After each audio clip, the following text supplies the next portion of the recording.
Bismillahirrahmanirrahim. Assalamualaikum warahmatullahi wabarakatuh. Selamat pagi, saya ucapkan ke kalian. Ini adalah video pembelajaran pertama matematika peminatan untuk kelas 10 dengan saya Doni. Pembelajaran matematika peminatan untuk semester 1 kelas 10 adalah eksponen dan logaritma. Ini ada sebuah modul yang nanti saya akan share di grup WA pembelajaran kita yang bisa kalian download untuk 1 semester ke depan. Jadi jika pembelajaran terus daring sampai 1 semester, ini masih bisa digunakan sampai akhir semester. Baik, langsung saja, ini adalah materi pertama kita, yaitu eksponen dan logaritma. Ini sebetulnya adalah materi yang banyak. Ada eksponen logaritma ini, ada persamaan, ada pertidaksamaan, dan ada penerapan dan lain-lain.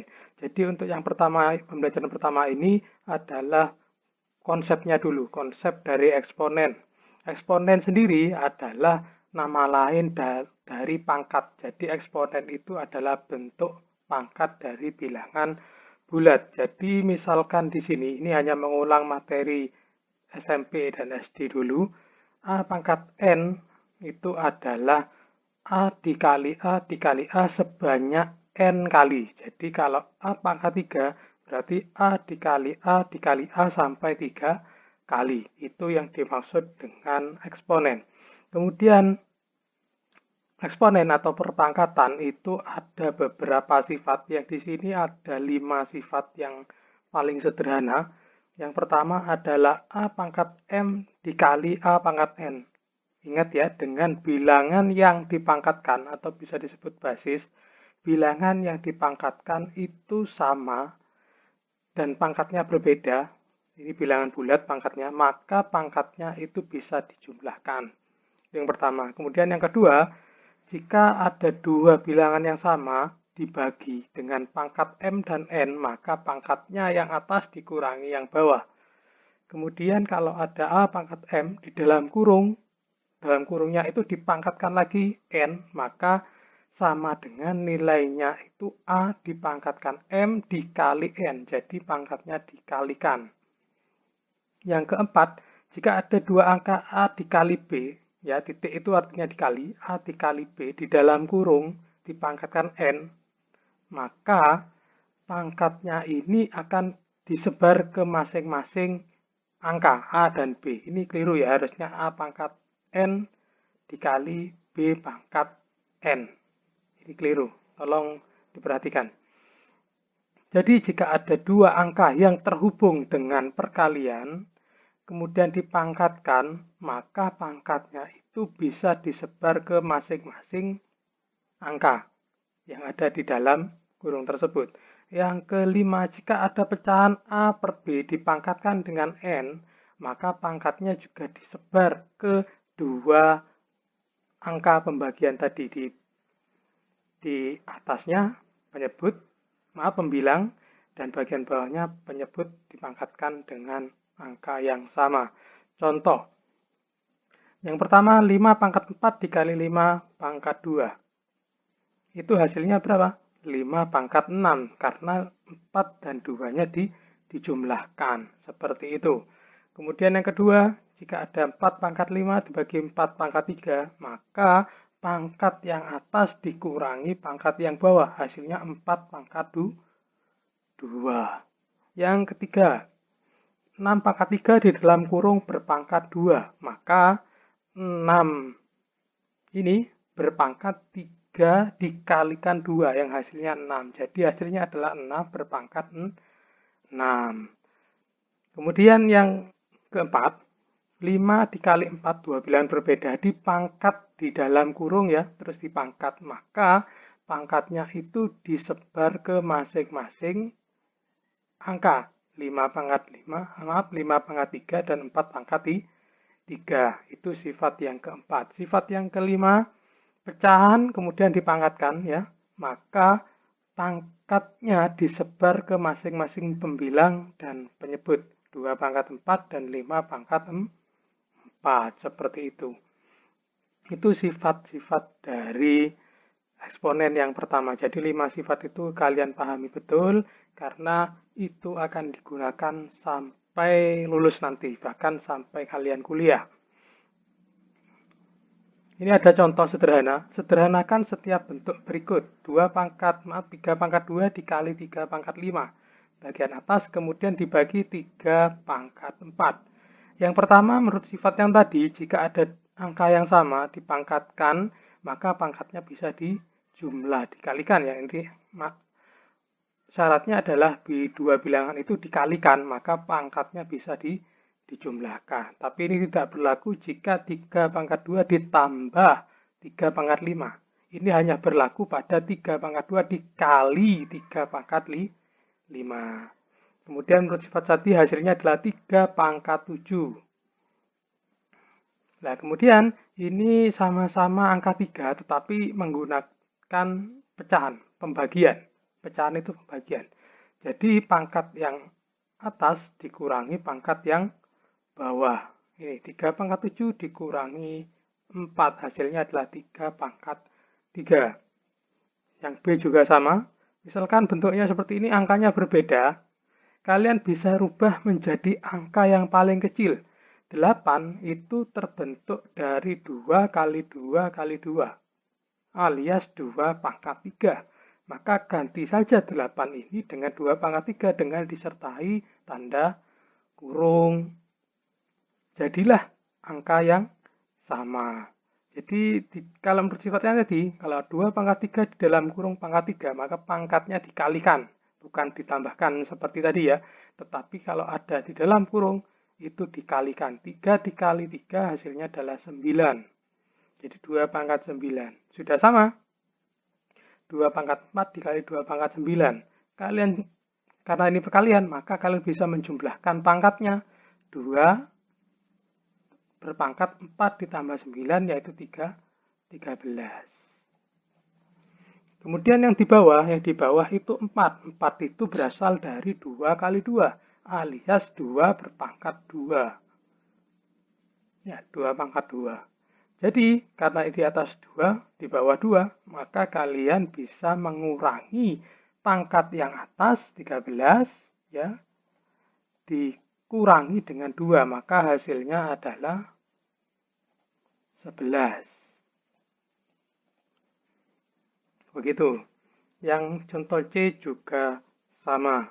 Intinya 5 sifat itu bisa digunakan secara bersamaan.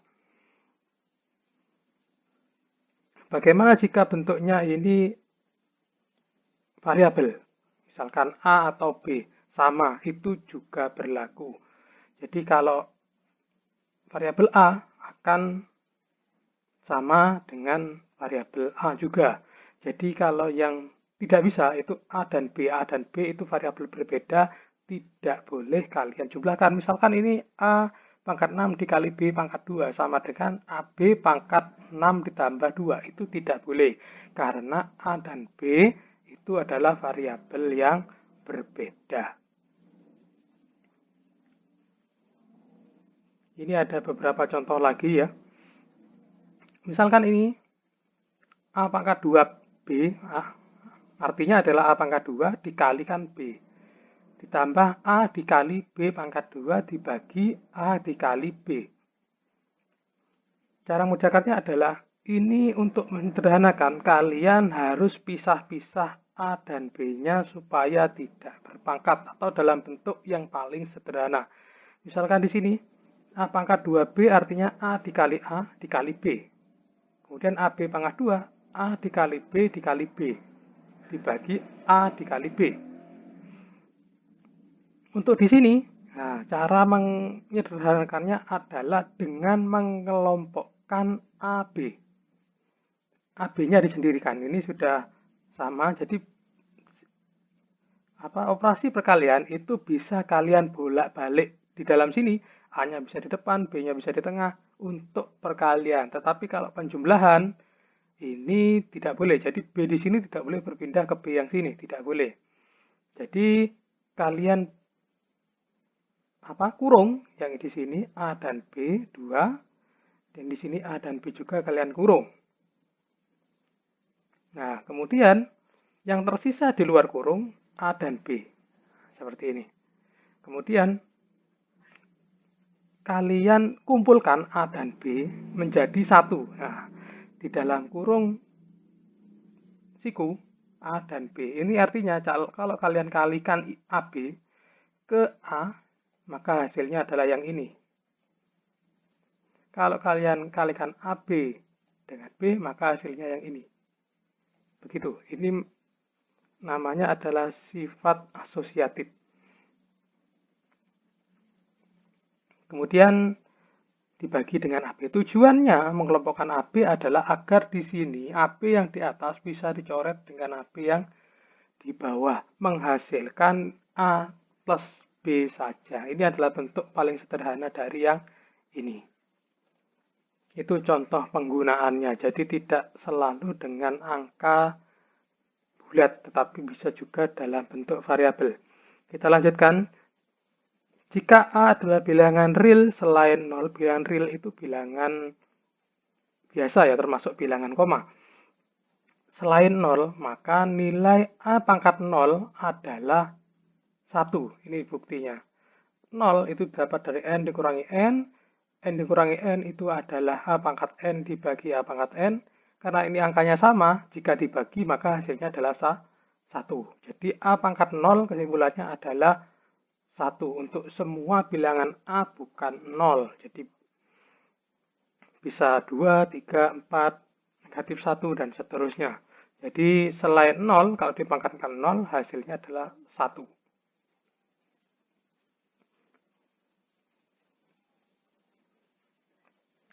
Kemudian ada sifat kebalikan. Jika A bilangan selain 0, maka kebalikan dari A adalah 1 per A. Misalkan A adalah 2, maka kebalikannya adalah 1 per 2 atau setengah. A pangkat min 1 itu adalah 1 per A. Dengan itu, maka A pangkat N lawan dari kebalikan dari A pangkat N itu adalah 1 per A pangkat N. Sehingga bisa ditulis sifat selanjutnya dari eksponen adalah A pangkat min N itu sama dengan 1 per A pangkat N. Jadi tanda minus di dalam pangkat itu menandakan bahwa dia berubah posisi dari atas ke bawah atau dari bawah ke atas. Ini juga berlaku kebalikan. Kita langsung ke contoh saja.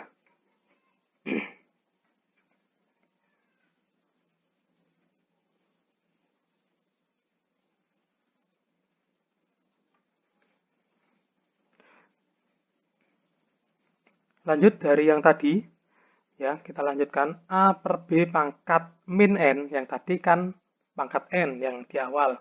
Yang di sini pangkat min N itu sama, N-nya dibagi.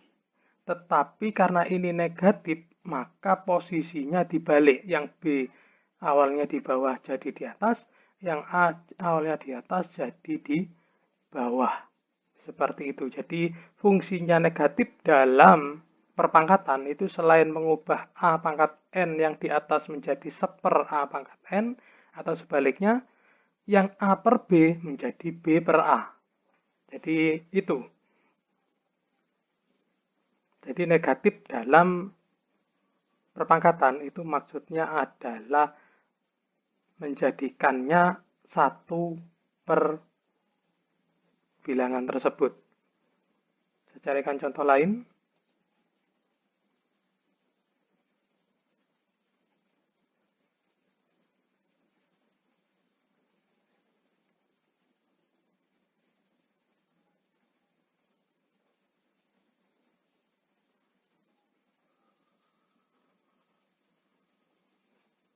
Silakan di sini 2 per 3 pangkat min 1, maka hasilnya adalah 3 per 2. Yang di sini 5 pangkat min 1, 2 pangkat min 1, berarti 2 per 5. 3 per 2 ditambah 2 per 5. Maka hasilnya adalah, bisa kalian hitung sendiri. Seperti itu penggunaannya. Ini ada beberapa soal, bisa kalian coba satu persatu. Untuk tugas pertamanya, ini kalian kerjakan dulu Dari beberapa soal ini kalian pilih saja 5 atau yang paling mudah nomor 1 sampai 5. Coba kalian kerjakan, kalian tulis di buku, difoto, kemudian kirimkan ke saya melalui WA Japri pribadi ya. Nanti buku itu jangan sampai hilang. Nanti di akhir semester kalau kita sudah masuk sekolah seperti biasa, buku catatan yang berisi catatan kalian dan tugas-tugas kalian selama 1 semester akan saya nilai sebagai nilai keterampilan. Jadi ini tugas, setelah selesai kalian kirimkan, nanti di akhir semuanya akan saya kumpulkan jadi sebuah nilai keterampilan. Begitu dari saya, semoga materi awal ini bisa membantu kalian dalam belajar. Saya akhiri sampai di sini, kurang lebihnya mohon maaf. Wassalamualaikum warahmatullahi wabarakatuh.